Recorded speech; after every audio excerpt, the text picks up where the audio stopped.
Hey, welcome to another class of Tuesday Night Beer School with me, Chad of Chad's Beer Reviews. No guest reviewer this time. We're going back to the Czech lager style. Czech Amber Lager style 3 Cs. Overall impression, a malty amber Czech lager with a hop character that can vary from low to quite significant. The malt flavors can also vary, leading to different interpretations and balances ranging from drier, bready, and slightly biscuity to sweeter and somewhat caramel-like. Alright, so let's skip down to comments and all that. Czech name of the style is that, which translates to half-dark beer. The style is a combination of the Czech styles, that and that. Some versions may be a blend of pale and dark lagers. That's interesting. History of Vienna-style lager, which has continued to be brewed in the Czech Republic. A resurgence of small breweries opening in the Czech Republic has increased the number of examples of the style. Doesn't help me. Characteristic ingredients: Pilsner and caramel malts, but Vienna and Munich malts may also be used. Low mineral content water, traditional Czech hops, Czech lager yeast.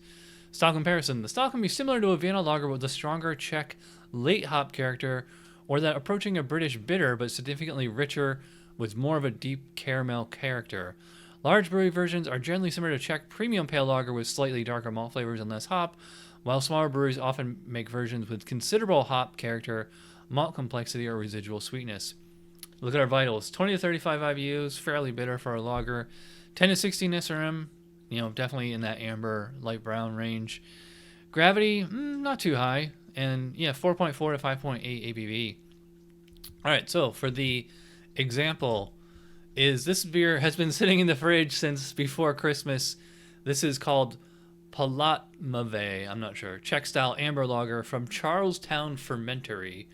It does not say anything about on the can other than it's 6% ABV, and the canning date is smudged. Sorry about that, but all right. So let's get this into the glass and we can start reviewing. All right, so I've got the beer in the Spiegel Lager glass. Let's give it a whiff.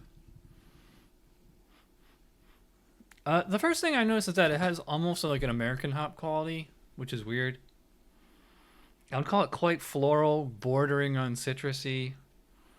It does have like a bready malt note to it. I could smell it like even when I was pouring it, like from an arm's width away.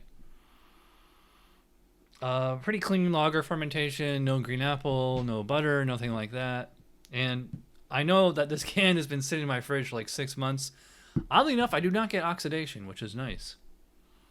Maybe like a tiny little bit, but I'm not going to dock the beer for oxidation. That was my fault. Yeah, otherwise it kind of smells like a German lager almost, but I think it's just like it has like that terroir character that's it's a little different than your average German lager. It's to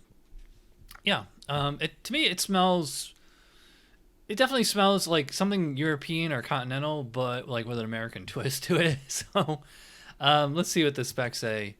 All right, aroma, moderate intensity, rich malt aroma that can be either bready and Maillard product dominant, like they mean like toasty, roasty, things like that, or slightly caramelly sweet.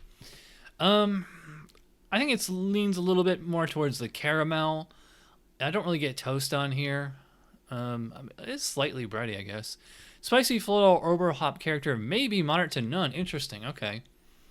Clean lager character, though low fruity esters, stone fruit or berries, maybe present. Maybe I am getting, like I said, like kind of a fruity aroma. That might just be lager.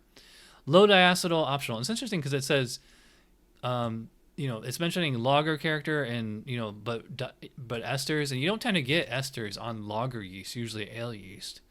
Low diacetyl optional. I don't get any diacetyl at all, so that's good. All right, so how to score this one? Well, I was really trying to get an actual Czech Amber Lager, which I did a few years ago, but I went to like 2 or 3 different Total Wines and none of them had it, and none of the beer stores have one. So this is my only frame of reference here, folks. So I'm gonna go a little low on this one. I'm gonna go 8 out of 12. I could bump that up a point or maybe 2, but yeah. All right. So appearance. Well, it pours coming out of the can. It is. You would say that's definitely amber, and then once it's into the glass, it's a deep copper, and actually it's quite clear at first, but when I pour the rest of the can in, there was sediment at the bottom, so now it's like a little hazy. But it is a lovely You know, kind of a burnished copper, slight, almost burgundy or mahogany thing, light brown, I guess you could call it. It did pour to a big, you know, 3-4 finger foam. Still got a little bit of a, you know, fairly tan head on there. So let's see what the specs say for appearance. Deep amber to copper color, clear to bright clarity, large off-white persistent head.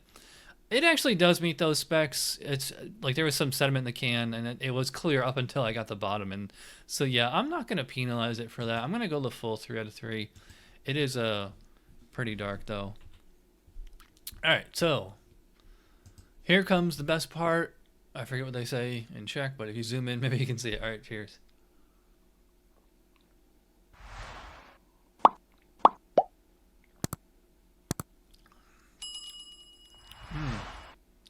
Wow, that is quite bready. Yeah, I would call that bready. I'm not getting toast. Like I said, the aroma kind of reminds me of a German thing. Yeah, it kind of reminds me of like a bock, something like that. I think it's definitely malt dominant. I will say that. I definitely, the first thing I get is malt, and like the hops are more in the background there. It is slightly sweet. Not quite to the extent of a pastry set or something like that, but you know, for a lager, it's quite sweet, but it doesn't seem under attenuated to me. It's actually like a little bit of toffee. I think I would describe it as more toffee than caramel. Fairly sweet, like I said, but it's not under attenuated. Hops are slightly floral or earthy. I don't think I'd go as far as say spicy. I would say it's actually a little nutty too. Yeah, it has like that kind of almost like British nutty kind of quality, like that would be like in a Sam Smith's brown ale, something like that. So yeah, a little nutty, slight toffee or caramel, sweet for a lager, but not sweet in general. Those hops, you know, they came through pretty strong on the nose, or maybe that was just, you know, some kind of fruity yeast esters. I don't really get any fruity flavor in here. I think it's just more, it's just like the malt is like the whole star of the show. I will say the bitterness is fairly low on this one. It doesn't seem like wildly unbalanced. It's just, I mean, it's not super sweet, but it's not, you know, completely, you know, like Bud Light, you know, level of 10 IBUs or something like that. It probably is like about 20 or 25, something like that. I think there's like a tiny little bit of oxidation in there that could be accounting for, you know, slight kind of honey lemon flavor. But I'm not penalizing the beer for oxidation because that was my fault. All right, so let's see what the specs say for flavor. Complex malt flavor is dominant, medium to medium high. Yeah, I agree. It's definitely malt forward. Though its nature may vary from dry and Maillard product dominant to caramelly and almost sweet. Man, that's quite a range there. Some examples have a candy-like to graham cracker malt character. I wouldn't go as far as say candy. Graham cracker, yeah, maybe. I guess I could see that. Low to moderate spicy hop flavor. Okay. Yeah, I think it is that kind of continental, you know, spicy / floral / earthy hop. It is not American. You know, I said it smelled a little citrusy. It does not. No, this is not citrusy or piney hops. Prominent but clean hop bitterness provides a balanced finish. I agree. It's actually a pretty clean aftertaste. Subtle plum or berry esters optional. Low diacetyl optional. I'm not getting diacetyl. No roasted malt flavor. Yep, I agree. Finish may vary from dry and hoppy to relatively sweet. Seems more to spec than not. I'm not super impressed. I'm thinking 14 or 15. I'm going to say 14. I would have no problem bumping that a point or two. All right, so mouthfeel. It actually has quite a bit of body for a lager, especially only a 6% lager. Like I said, it kind of drinks like a bock. So, probably put it about medium. Yeah, medium body. Moderate, maybe moderately high carbonation. It's quite smooth. I wouldn't call it creamy. I wouldn't call it crisp either. It's somewhere in the middle there. I actually say it's quite refreshing while it's in the mouth. Finish is mostly dry. I think there's like a slight starchy, malty aftertaste. Hops definitely do not linger here. All right, let's see what the specs are for mouthfeel. Medium full to medium body. Yeah, medium. Soft and round, often with a gentle creaminess. It's funny, I said it's not creamy. Moderate to low carbonation. Yeah, all right. So it seems... I mean, I would definitely not call it crisp, but I mean, if it's crisp is on one spectrum and creaminess is on the other, I mean, it's definitely tilting towards the creaminess.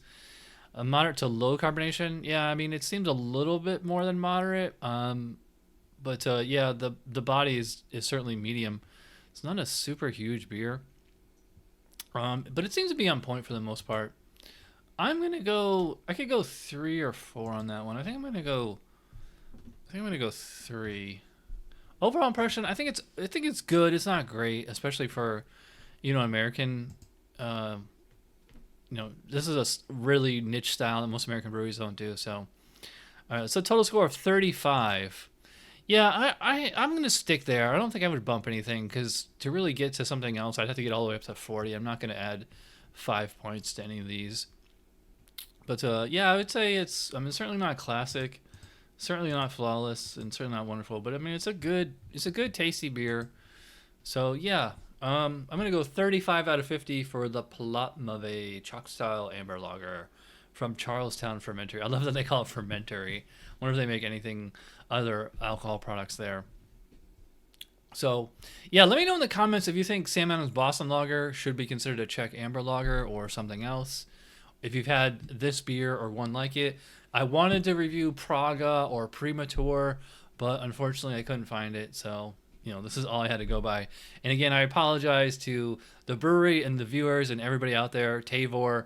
I got this on Tavor in my Christmas box, and it's been sitting in the fridge for 6 months.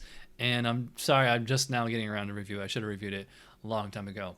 All right, so as always, if you watch all the way in, you're awesome. Thanks for watching, and I'll see you guys next week. Cheers.